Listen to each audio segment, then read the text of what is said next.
Hi student, कैसे हैं आप सभी। आशा है सभी अच्छे होंगे और अपनी तैयारी अच्छे से कर रहे हैं। चलिए आइए आज समझते हैं किसी लेंस के लिए न्यूटन का सूत्र क्या होता है।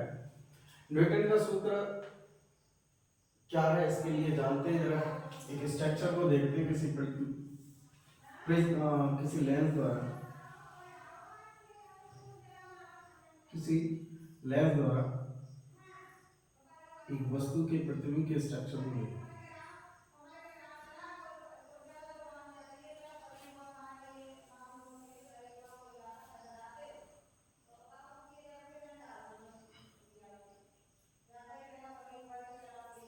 चित्र में एक जो है लेंस प्रदर्शित किया गया है और ओ उसका प्रकाशक केंद्र है और ओ से होती हुई एक मुख अक्ष को रिप्रेजेंट किया गया है।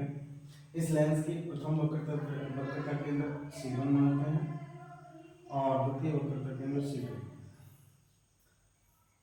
थोड़ा दूर ले लेते हैं इसे, C2 और द्वितीय फोकस दूरी F2 हो जाएगी और इसकी प्रथम वक्रता केंद्र यहाँ और प्रथम फोकस F1। ठीक है, कोई वस्तु है जो वक्रता केंद्र C से परे यानी अनंत और वक्रता केंद्र के मध्य स्थित कराई गई है।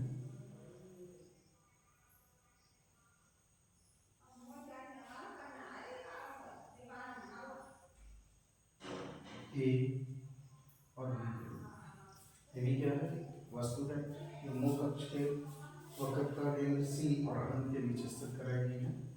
इस वस्तु का प्रतिबिंब देखते हैं किस प्रकार बनता है। किसी भी वस्तु का प्रतिबिंब बनाने के लिए लेंस द्वारा दो किरणों की आवश्यकता होती है।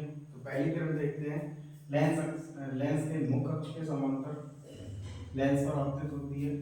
लेंस से अपवर्तन के पश्चात जो मुख अक्ष के समांतर किरण आने वाली होती है वो हमेशा किससे जाएगी, लेंस के द्वितीय फोकस F2,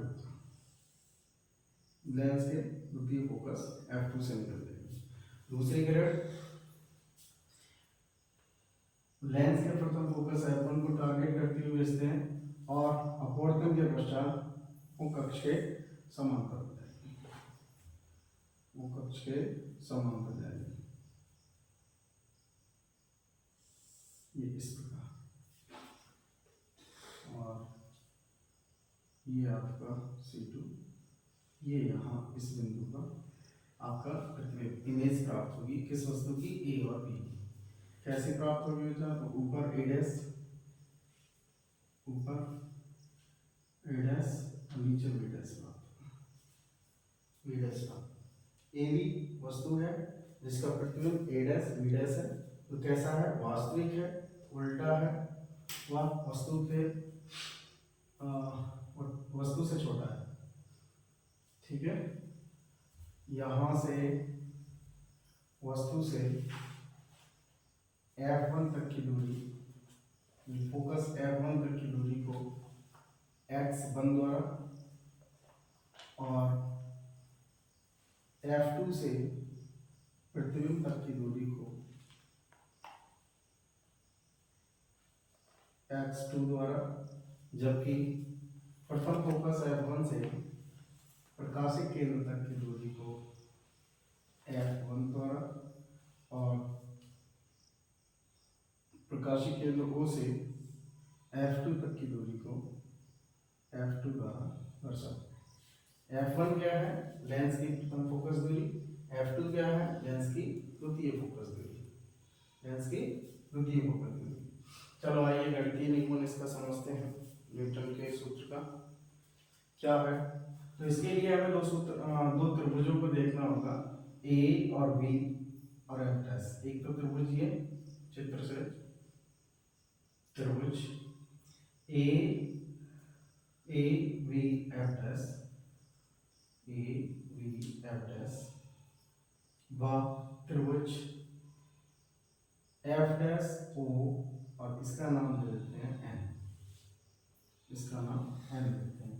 तो F डैश O N त्रिभुज F dash F1 O N कैसे त्रिभुज है, समरूप त्रिभुज है।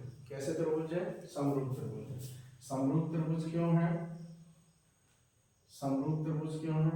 उसका कारण यह है कि इसका 90 ये कोण 90 डिग्री और ये कोण 90 डिग्री आपस में बराबर है। जे कोण और ये कोण शीर्षाभिमुख कोण है, आपस में बराबर है। तो दो त्रिभुजों के दो कोण यानी कोण कोण कसौटी के द्वारा ये दोनों त्रिभुज कैसे हो जाएंगे? समकोण, वो समरूप हो जाएंगे। अगर जिन त्रिभुजों की जो त्रिभुज समरूप होते हैं उनकी भुजाओं के अनुपात भी बराबर होते हैं। इसकी भुजा ए बी बटा इसकी भुजा ओ एन बराबर होगी ए एफ वन बटा F1 O। इसे इक्वेशन 1 नाम देंगे, इक्वेशन 1 नाम देंगे। इसी प्रकार दो त्रिभुज और जो समरूप हैं इस चित्र में उन्हें भी देखते हैं। चित्र से त्रिभुज L, इसका नाम L या M नाम देते हैं इसे, बिंदु MOF2, त्रिभुज MOF2 व त्रिभुज F2A',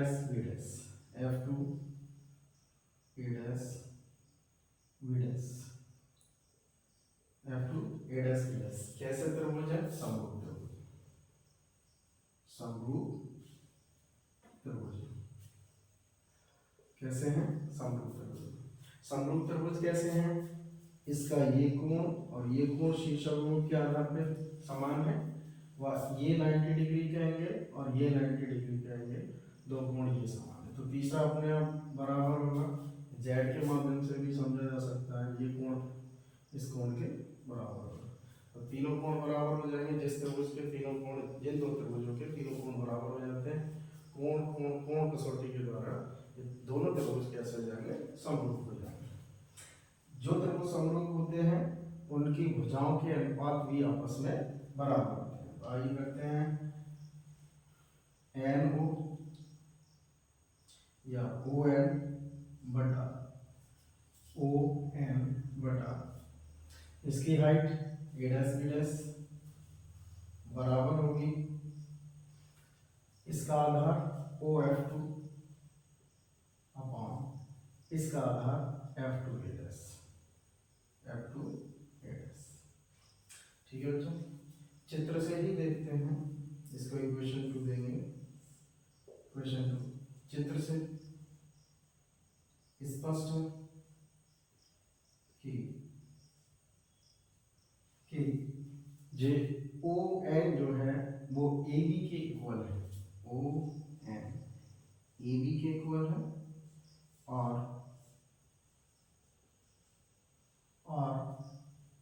NO या OM AB के इक्वल है, OM AB के इक्वल है। मैंने OM कहाँ लगाया है? इसकी हाइट OM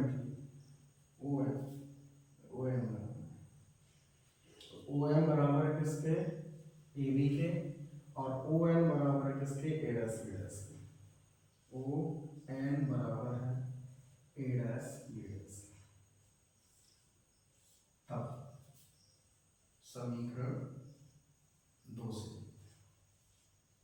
समीकरण 2 में ON के प्लेस पे A' और OM के प्लेस पे AB को पुट करेंगे।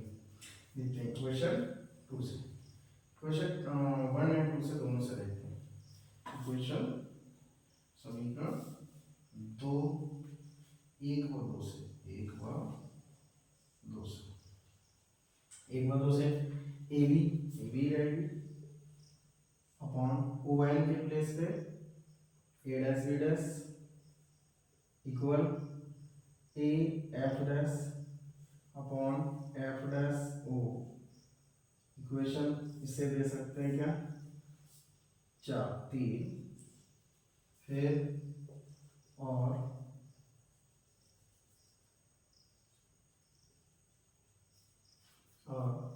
इसमें लगाएंगे OM के प्लेस पे AB।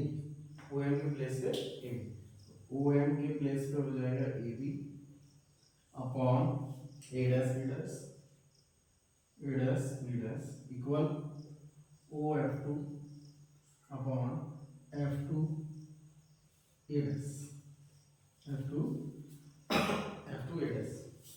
ठीक है, लगाओ इक्वेशन संख्या 4। समीकरण 3 व 4 से स्पष्ट होता है कि इनकी लेफ्ट हैंड साइड बराबर है। यदि किसी दो समीकरण की लेफ्ट हैंड साइड बराबर होती है तो उनकी राइट हैंड साइड भी इक्वल होती है। तो देखते हैं समीकरण 3 व 4 की लेफ्ट हैंड साइड्स बराबर है, अतः उनकी RHS भी बराबर होगी। ठीक है बेटा, आइए इनकी राइट हैंड साइड इक्वल कराते हैं। तो क्या बनेगा, A F dash upon F dash O बराबर O F two upon F two A dash, F two A dash. Equation इनके ऐसे आते हैं क्या, 5। चिन्ह सहित वैल्यू को पुट करेंगे। देखते हैं ए एफ वन कहाँ है चित्र में, ए एफ वन है एक्स वन, क्या है एक्स वन। चूंकि ये प्रकाशिक केंद्र की दाईं ओर स्थित, बाईं ओर स्थित है, यानी लेफ्ट साइड स्थित है, और प्रकाश की किरण उधर को जा रही है, क्योंकि हम जानते हैं कि किरण की दिशा में मापी गई सभी दूरियां धनात्मक और किरण की विपरीत दिशा में मापी गई सभी दूरियां ऋणात्मक होती हैं। तो ओ से अगर देखें तो F1A इस दूरी को क्या रखेंगे, माइनस रखेंगे। क्या रखेंगे, माइनस। तो चित्र से रखते हैं वैल्यू, चित्र से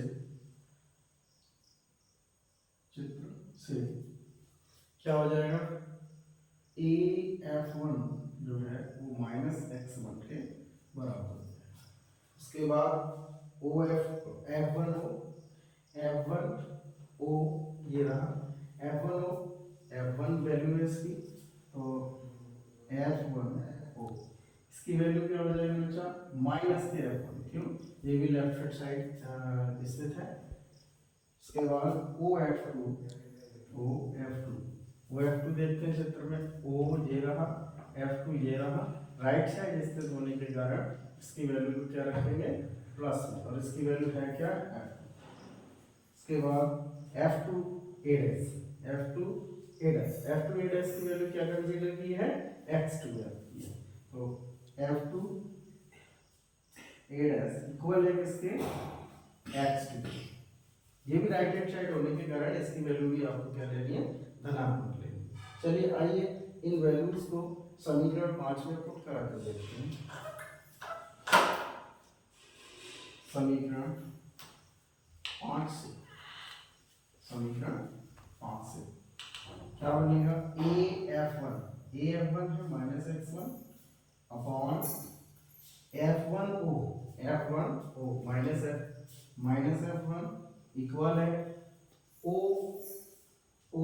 एफ टू अपने पास क्या है वैल्यू, एफ टू है, और एफ टू ए डैश क्या है, एक्स टू है। माइनस से माइनस कैंसिल होगा, एक्स टू एक्स वन के साथ मल्टीप्लाई में, यानी एक्स वन एक्स टू, और इधर एफ वन एफ टू।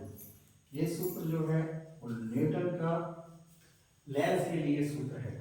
ये क्या कहलाता है, लेंस के लिए न्यूटन सूत्र,